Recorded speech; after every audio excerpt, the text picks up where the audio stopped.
नमस्कार दोस्तों, आप सबों का स्वागत है। बिहार बोर्ड मैट्रिक परीक्षा के लिए हिंदी का अति महत्वपूर्ण ऑब्जेक्टिव प्रश्न। दोस्तों, यह सही प्रश्न पूछे गए हैं और पूछे जाएंगे। बिल्कुल ऐसे ही प्रश्न हर बार पूछे गए हैं और हर साल पूछे जाते हैं। तो देखिए, पहला प्रश्न है आपका कि विष के दांत कहानी का प्रमुख पात्र कौन है। यानी विष के दांत का जो मुख्य कहानी में व्यक्ति था वह कौन था। तो इस प्रश्न का अगर आप सी सोचे हैं तो बिल्कुल सही सोचे थे, खोखा। विष के दांत कहानी का प्रमुख पात्र कौन थे? खोखा। ऑप्शन नंबर सी बिल्कुल सही है। अगला प्रश्न है, झोपड़ी और महल की लड़ाई में अक्सर कौन जीतते हैं? तो ऑप्शन नंबर ए बिल्कुल सही है, महल वाले ही जीतेंगे। महल वाले जीतते हैं झोपड़ी और महल की लड़ाई में। तो चलते हैं अगले प्रश्न की ओर। प्रश्न है आपका, विष के दांत कहानी के रचयिता कौन है? विष के दांत कहानी के रचयिता कौन है? तो आप सभी बिल्कुल सही सोच रहे हैं। ऑप्शन नंबर बी बिल्कुल सही है, ननिल बिलोचन शर्मा। अगला प्रश्न है, सीमा, रजनी, आलो, सेल्फी, आरती पांचों किसकी बहन थी? तो ऑप्शन नंबर डी बिल्कुल सही है, सेन साहब की थी पांचों बहन, सेन साहब की। अगला प्रश्न है आपका, अक्षरों की कहानी किसकी रचना है? अक्षरों की कहानी किसकी रचना है? तो गुणकर मूलों का। ऑप्शन नंबर बी बिल्कुल सही है। यह प्रश्न भी देखिए 2020 में पूछा गया है। अक्षरों की कहानी किसकी रचना है? गुणकर मूलों का। ऑप्शन नंबर बी सही है। अगला प्रश्न है, नागरी लिपि पाठ साहित्य की कौन विधा है? नागरी लिपि पाठ की साहित्य कौन विधा है? तो इस प्रश्न का उत्तर हो जाएगा आपका ऑप्शन नंबर ए बिल्कुल सही है, निबंध। अगला प्रश्न है आपका कि रामायण की रचना किस भाषा में हुई? रामायण की रचना किस भाषा में हुई? तो इस प्रश्न का उत्तर हो जाएगा आपका ऑप्शन ए बिल्कुल सही सोचे थे, संस्कृत भाषा में। अगला प्रश्न है कि नागरी लिपि शीर्षक पाठ साहित्य की कौन विधा है? तो इस प्रश्न का उत्तर हो जाएगा आपका ऑप्शन नंबर बी बिल्कुल सही है, निबंध। नागरी लिपि क्या है? निबंध है। अगला प्रश्न है आपका कि तमिल, मलयालम, तेलुगु, कन्नड़ भाषाएं हैं। तो इस प्रश्न का उत्तर हो जाएगा आपका दक्षिण भारत की भाषाएं। ये दक्षिण भारत की भाषाएं हैं। तमिल, मलयालम, तेलुगु, कन्नड़ ये सभी भाषा दक्षिण भारत में बोले जाते हैं, जिसे आप सब साउथ मूवी के नाम से जानते हैं। अगले प्रश्न है कि निबंध के लेखक है। निबंध के लेखक है। तो इस प्रश्न का उत्तर हो जाएगा आपका गुणकर मूलो।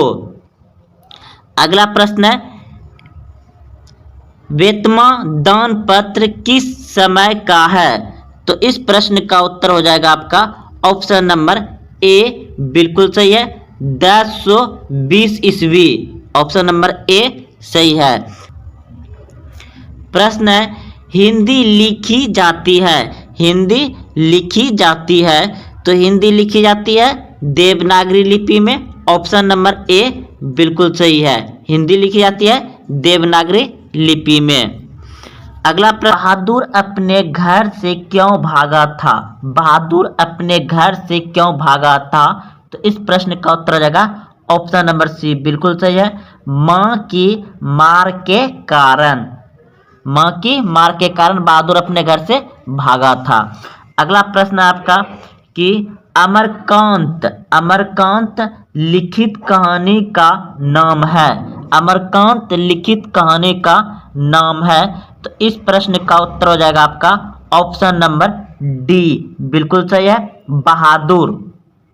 अगला प्रश्न है, बहादुर का बाप कहाँ मारा गया था? बहादुर का बाप कहाँ मारा गया था?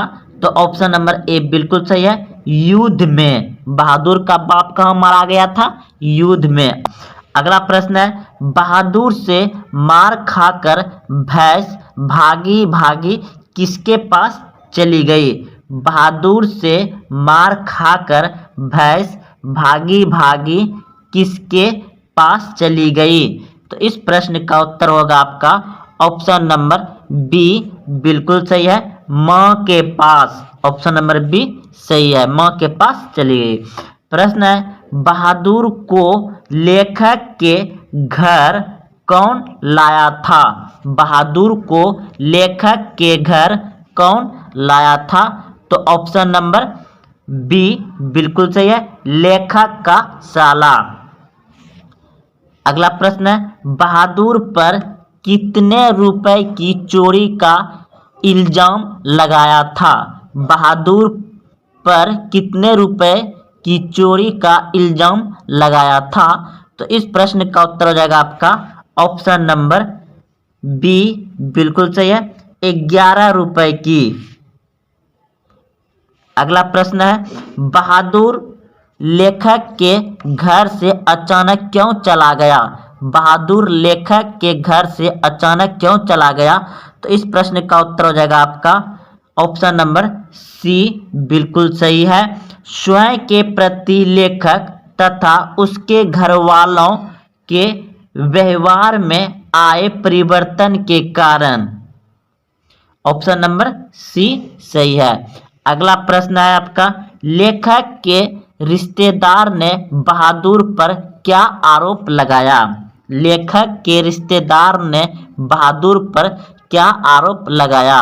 तो इस प्रश्न का उत्तर हो जाएगा ऑप्शन नंबर ए बिल्कुल सही है, पैसे चुराने का। पैसे चुराने का।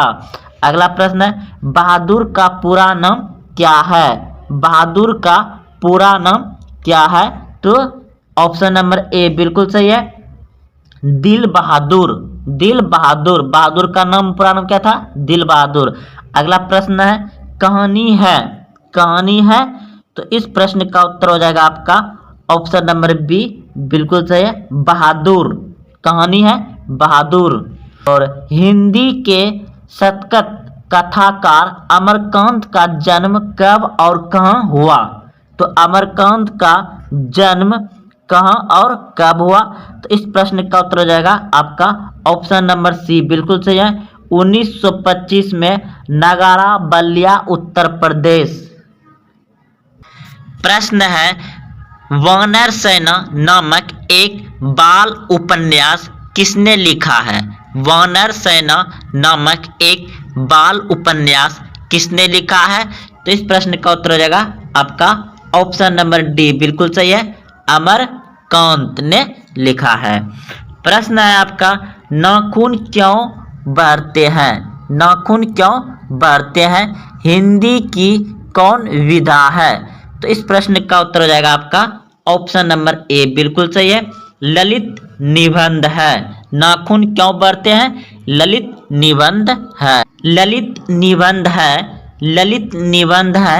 नाखून क्यों बढ़ते हैं? नाखून क्यों बढ़ते हैं? अगला प्रश्न है, हजारी प्रसाद द्विवेदी द्वारा रचिता पाठ है। हजारी प्रसाद द्विवेदी द्वारा रचिता पाठ है। तो नाखून क्यों बढ़ते हैं? नाखून क्यों बढ़ते हैं किसने लिखा है? हजारी प्रसाद द्विवेदी द्वारा लिखा गया है। अगला प्रश्न है, नाखून प्रतीक है। नाखून प्रतीक है।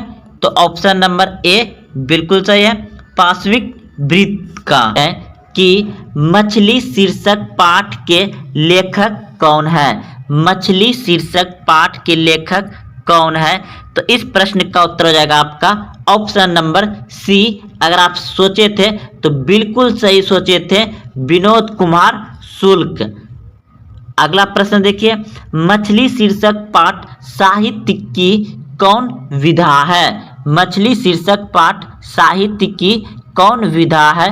तो इस प्रश्न का उत्तर हो जाएगा आपका ऑप्शन नंबर बी बिल्कुल सही है, कहानी है। मछली शीर्षक पाठ क्या है? कहानी है। अगला प्रश्न है, मछली लेकर कौन भाग गया था? मछली लेकर कौन भाग गया था? तो इस प्रश्न का उत्तर हो जाएगा आपका ऑप्शन नंबर बी, बिल्कुल सही है, शांतु। अगला प्रश्न है, मछली शीर्षक कहानी में दीदी के प्रेमी का क्या नाम था? तो इस प्रश्न का उत्तर हो जाएगा आपका ऑप्शन नंबर ए, बिल्कुल सही है, शांतु। अगला प्रश्न है, मछली के लिए मसाला कौन पीस रही थी? मछली के लिए मसाला कौन पीस रही थी? तो माँ, ऑप्शन नंबर डी सही है। विनोद कुमार शुक्ल किस कृषि विश्वविद्यालय में एसोसिएट प्रोफेसर थे? तो इस प्रश्न का उत्तर हो जाएगा आपका ऑप्शन नंबर सी, बिल्कुल सही है, कि विनोद कुमार शुक्ल इंदिरा गांधी विश्वविद्यालय के प्रोफेसर थे। अगला प्रश्न है, पेड़ पर कमरा किसकी रचना है? पेड़ पर कमरा किसकी रचना है? तो विनोद कुमार शुक्ल की रचना है पेड़ पर कमरा। अगला प्रश्न है, मछली कहानी में किस वर्ग का चित्रण है? मछली कहानी में किस वर्ग का चित्रण है? तो इस प्रश्न का उत्तर हो जाएगा आपका ऑप्शन नंबर सी, बिल्कुल सही है, निम्न मध्य वर्गीय परिवार। अगला प्रश्न है, लेखक को मछली खाने से किसने मना किया? लेखक को मछली खाने से किसने मना किया? तो इस प्रश्न का उत्तर हो जाएगा आपका ऑप्शन नंबर बी, बिल्कुल सही है, माँ ने। अगला प्रश्न है, लेखक के घर में मछली कौन खाता था? लेखक के घर में मछली कौन खाता था? तो इस प्रश्न का उत्तर हो जाएगा आपका ऑप्शन नंबर बी, बिल्कुल सही है, पिता। प्रश्न है, लेखक अपने पिता से क्या मांगना चाहता था? लेखक अपने पिता से क्या मांगना चाहता था? मछली, ऑप्शन नंबर डी सही है। अगला प्रश्न है, विनोद कुमार शुक्ल का जन्म कब हुआ था? विनोद कुमार शुक्ल का जन्म कब हुआ था? तो इस प्रश्न का उत्तर हो जाएगा आपका ऑप्शन नंबर डी, बिल्कुल सही है, 1 जनवरी 1937। अगला प्रश्न है आपका, विनोद कुमार शुक्ल को साहित्य अकादमी पुरस्कार किस वर्ष मिला? विनोद कुमार शुक्ल को साहित्य अकादमी पुरस्कार किस वर्ष मिला? तो 1990 में, ऑप्शन नंबर ए बिल्कुल सही है। अगला प्रश्न है, खरीदे गए मछली में कितनी मछली जिंदा थी? खरीदे गए मछली में कितनी मछली जिंदा थी?